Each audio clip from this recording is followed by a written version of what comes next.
it's terribly easy to think that you can go out to some place and do something. And actually, I was in America last week talking about, and I was actually talking to an admiral who was involved in Katrina and in Haiti. And he was saying that one of the real problems in that was, he said that there are all these SUVs turned up. And so I said, well, what's an SUV? And he said, as a spontaneous, uninvited volunteer.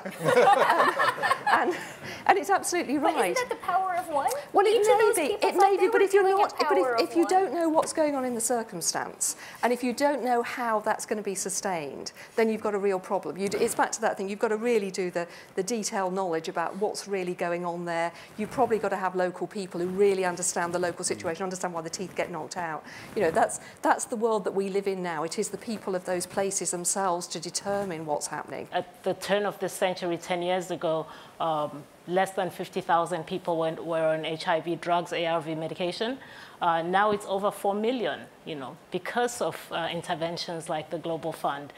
Same thing, you know, vaccinations against diphtheria, tetanus, and now you've got new ones. They've been really an outstanding success, you know. So some of these sort of urgent areas that require intervention, particularly when it comes to life-saving, I think, you know, African governments are stepping up and really partnering very well with the partners and the funds involved. How much of an involvement have you seen over time from governments, either through foreign policy or support of philanthropy, coming out of more developed economies into economies in need of development and sustainable development? I'd like to hear your views on that particular part, you know, following on from what you just started now. Huge challenge. You know, all those people, all those countries made commitments about aid in 2005 and they don't deliver. I can't imagine anybody, you know, I mean, if I didn't deliver on some of my stuff, I'd be out of, you know, work in a minute. But governments seem to be able to make promises that they don't deliver, so it's about time they did.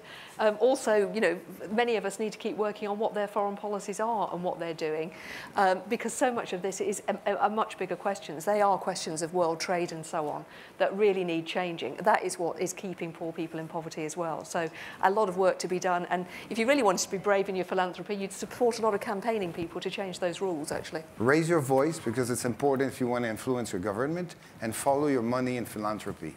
Be involved. Get involved. You know, so take emotionally and engagement. It's not a signed check, feel good things, because that doesn't work. There's no sustainability at that level if you just sign a check. Follow your money. Get involved.